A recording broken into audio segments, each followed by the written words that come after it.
konnichiwa. Sampai ketemu lagi. Nah, di sini saya akan menceritakan tentang utang saya yang kemarin tentang sistem pendidikan di Jepang. Namun, sebelum itu saya akan menceritakan tentang gimana sih registrasi kedatangan keluarga atau anak ketika di Jepang tiba. Nah, saya membaca dari WordPress dari artikel Tesandia Primeria. Nanti saya akan cantum. Sebelumnya ketika tiba di Jepang kita harus lapor diri. Nah, lapor dirinya biasanya kita keesokan harinya karena kami karantina, jadi menunggu karantina beres baru kami lapor diri. Nah, anak-anak yang terutama hal ini penting ya ketika lapor diri ke AUBA Ward atau AUBA Office, terutama untuk asuransi kesehatan dan pendidikan anak. Anak-anak di bawah 6 tahun dapat memperoleh gratis berobat, sedangkan anak-anak pada usia sekolah, mereka per usia 6 tahun per 1 April hanya bayar 500 yen serta dapat mengajukan children allowance. Dan bagi pasangan tentunya ini menjadi penting karena kalau kita lapor, kita dapat biaya gratis untuk berobat dan asuransi untuk pendidikan anak, terutama pendidikan anak untuk di atas usia 6 tahun. Nah, karena anak-anak saya usia 6 tahun ke atas, jadi mereka itu masuknya ke kategori SD. Ada tuh persyaratan-persyaratannya untuk tahapan-tahapan ke AUBA Ward atau Kyokuso, nanti bisa dilihat di halaman WordPress Tesandia ya, nanti saya akan cantumin. Nah, saya akan menjelaskan tentang untuk anak usia SD. Selesai ke semua loket yang ada di AUBA Office. Nah, tunggu dulu. Nah, jika punya anak SD, untuk per 1 April, kita itu harus ke gedung dinas pendidikan alias Gakuzika di sebelah AUBA Kyokuso. Jangan lupa, nanti nengok layar ya, panggil di depan lantai 1 sampai lantai 5. Nah, ketika kita sudah masuk ke loket tersebut, misalkan kita punya 4 orang, nah bayarnya sama, bayar 300 yen. Nah, kalau misalkan kita udah tahu SD mana yang jadi sistemnya di sini itu ya itu sistem zonasi, karena posisi saya rumahnya di Sanjomachi, jadi saya bisa masuk ke sekolah internasional Kunimi atau SD Kunimi. Di sana itu ada halal food, jadi anak itu dikasih makan setiap pukul 1, jadi makan bersama-sama dengan siswa yang lain. Akan tetapi karena kita muslim, jadi kita dikasih makanan-makanan halal. Adapun kemarin itu ketika daftar ke sekolah, ada dokumen-dokumen yang harus kita isi, sama halnya seperti di Indonesia mungkin ya. Jadi ada KTP orang tua, terus ada KTP anak, atau terus nanti di sana kita akan ditanyakan mau pinjem tas nggak. Nah, kalau kami tuh pilihnya pinjem tas, ya lumayan harganya mahal kan ya kalau beli, dan alhamdulillahnya bisa dipinjemin tas. Jadi di sana itu enak banget, anaknya itu bisa dipinjemin tas, bisa dipinjemin peralatan sekolah seperti alat musik, pianika, terus baju juga ya, baju olahraga itu diperbolehkan untuk meminjam, karena kalau beli ya lumayan juga sih, 11.000 yen. Bisa dikurs ke rupiah, 11.000 yen ke rupiah berapa. Nah, saya lanjut lagi ya. Jadi setelah kami selesai mendaftar SD, kami diperkenankan untuk masuk sekolah di semester baru. Alhamdulillahnya karena kami kemarin itu kedatangannya Maret, jadi per April itu ajaran baru, jadi nantinya langsung masuk pelajaran baru. Nah, sistem yang beda mungkin ya. Jadi di sini itu jenjang sekolah atau kategori kelas itu sesuai dengan usia. Karena Saki itu per Januari itu 8 tahun, maka di April itu dihitung karena sudah lebih dari usia 8 tahun. Jadi Saki itu masuk ke kelas 3. Sedangkan Patih karena udah masuk 7 tahun per Februari, dia itu masuk ke kelas 2. Jadi kebayangkan ya gimana rasanya jadi mereka. Karena ketika di Indonesia Saki itu kelas 1 dan Fatih itu TK. Jadi di sini Fatih langsung kelas 2 dan Saki kelas 3. Jadi posisi saya sebagai ibu, ya di sana saya harus bisa menguatkan anak-anak. Kalau mereka bisa, insya Allah tidak ada yang nggak bisa dengan cara belajar, terus belajar, mengasah diri, apa yang kurang, apa yang bisa dipelajari. Jadi saya itu biasanya kalau misalkan pulang sekolah, saya selalu meng-cross check anak-anak di sekolah gimana. Yang pertama kali saya tanya itu mereka enjoy nggak di sekolah, mereka senang nggak, mereka bisa nggak mengikuti. Baru saya tanya apakah ada kesulitan, dan alhamdulillah untuk saat ini sih masih bisa tercover. Mungkin hal-hal yang harus saya eh, pelajari dan suami pelajari, yaitu tentang penyesuaian kurikulum di sini. Jadi untuk kelas 3 itu sudah masuk ke matematikanya perkalian, masih perkalian sederhana. Namun lagi-lagi karena saya itu kecolongan ya istilahnya, ketika dia di Indonesia kan memang kelas 1 kan. Jadi memang ada perbedaan yang sedikit mencolok, tapi insya Allah masih bisa teratasi. Untuk Patih, ya saya super sekali sih ngelihat dia bisa survive di masa sekarang, karena saya tahu nggak mudah dari TK langsung kelas 2 SD, tapi sejauh ini dia masih bisa enjoy, bisa mengikuti. Yang penting sih saya di sini tanya ke anak-anak, kalian menyerap apa yang bisa kalian serap. Kalau misalkan ada hambatan dari bahasa, dari uh, pelajaran, nggak apa-apa, uh, jalani aja, lalui aja, insya Allah nanti bisa terlalui. Dengan kebiasaan insya Allah bisa.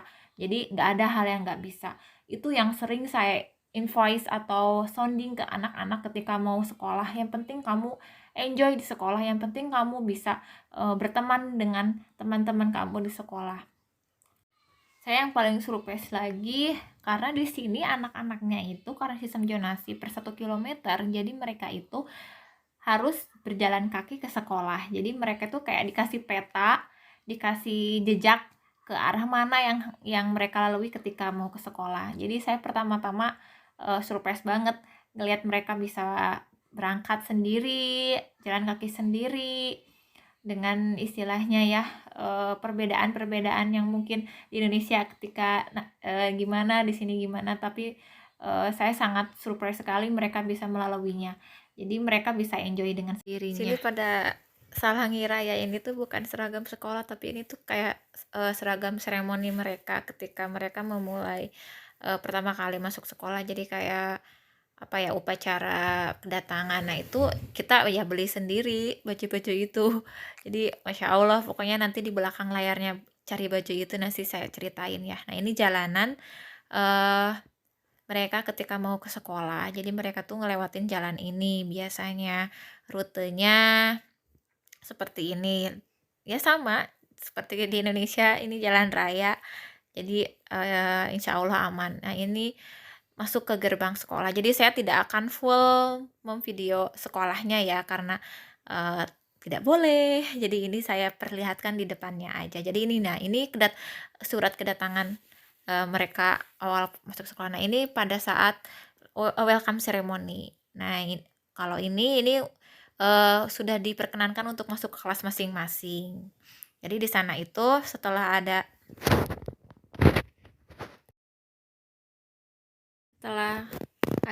welcome ceremony, diperkenankan untuk masuk ke kelas masing-masing dan melakukan pembelajaran awal. Jadi kami sebagai orang tua diperbolehkan untuk melihat bagaimana pembelajaran di kelas itu sendiri. Jadi di sana itu diperlihatkan tempat anak-anak menaruh tas, terus buku-bukunya di loker-loker, terus guru-gurunya Masya Allah sekali sih. Jadi guru-guru di sini tuh pada S3. Jadi Masya Allah sekali. Pembelajaran di kelasnya itu memakai sistem ada seperti display screen, jadi kayak TV besar. Jadi mereka biasanya pakai pembelajaran inquiry. Jadi anak-anak itu diperkenankan untuk ditanya terlebih dahulu kayak flashback ke fenomena dulu, terus ditampilkan ke layar. Nah, setelah itu nanti baru deh dia buka pembelajaran. Mungkin untuk detailnya pembelajarannya itu seperti apa saya akan bahas di vlog selanjutnya ya. Jadi di sini saya akan menceritakan atau gambaran awal ketika sistem pendidikan di Jepang itu sendiri. Jadi hal yang saya adopsi yang yang pertama kali saya perbandingkan, bukan dibandingkan ya, tapi lebih ke introspeksi ke diri sendiri sih. Ternyata masya Allah ya, di negara-negara maju jadi dipermudah sekali dalam sistem pendidikan. Pokoknya hal yang kedua yaitu kemandirian terhadap anak dan disiplin, terutama disiplin itu hal yang sering ditekankan di sini. Jadi ketika anak mau menyeberang pun di sini seperti yang kita lihat ya. Jadi ini saya sedang menunggu itu anak-anak lagi nungguin boleh menyeberang. Jadi ada kayak seperti rambu-rambu lalu lintas. Jadi di sini digunakan untuk menyeberang sembarangan. Nah, ini anak ketika perjalanan ke sekolah di keesokan harinya. Jadi mereka tetap sendiri berangkatnya, tidak boleh diantarkan oleh orang tua. Masya Allah. Jadi nah ini ya gambaran anak-anak ketika lagi nunggu rambu-rambu lalu lintasnya bisa nyebrang. Jadi saya tetap ngebuntutin dari belakang. Emak-emak seperti saya tetap khawatir anaknya sampai apa enggak, mereka bisa apa enggak nyebrangnya. Jadi awal-awal ya saya melihat dari kejauhan kadang, tapi pas makin kesini alhamdulillah anak-anaknya udah bisa sendiri. Jadi saya tidak lagi ngebuntutin, jadi saya cukup mendoakan mudah-mudahan mereka selamat sampai tujuan dan mudah-mudahan mereka tetap menjadi pribadi mereka sendiri. Insya Allah mudah-mudahan lanjutnya bisa mendebar kebaikan untuk semuanya. Jadi alhamdulillahnya banyak hal yang kami ambil hikmahnya setelah kami di sini. Nah, ini video rekam dari Teh Irna. Jadi mereka sedang berangkat pertama kali ke sekolah.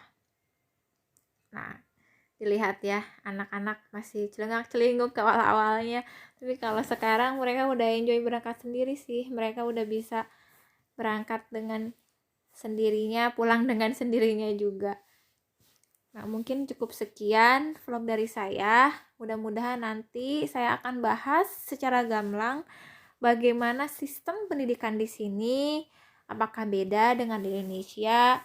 Mungkin insya Allah nanti saya akan bahas kembali. Nah, ini saya sedang baca beresin jadwal besok ini pelajaran.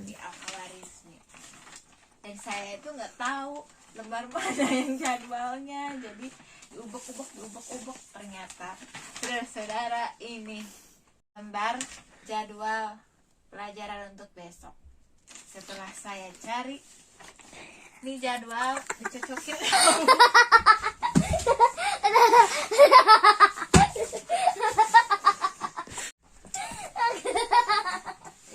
Jadi nanti ada yang dikat aja ya Pak Luhur ya. Jadi pas sudah dicocokin sama buku-bukunya, ada Japanese dan saya nggak tahu mana buku Jepang. Iya, pelajaran anak teuing naon ieu, apa artina naonnya. Jadi ieu mah feeling. Mengandalkan feeling. Dilihat dari sini isinya matematika, oh berarti ya buku matematik.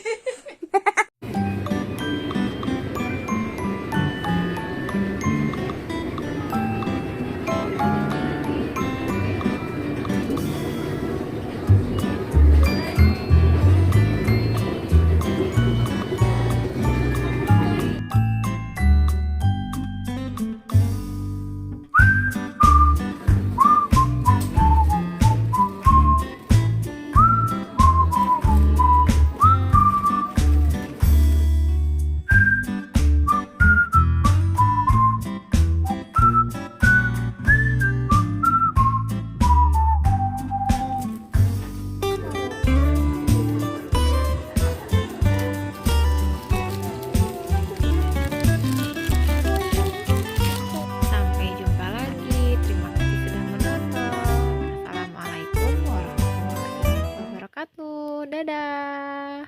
Assalamualaikum warahmatullahi wabarakatuh. Saya Saki.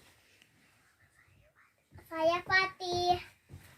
Kita. Oh iya, Fatih waktu kemarin waktu sekolah seru gak? Seru.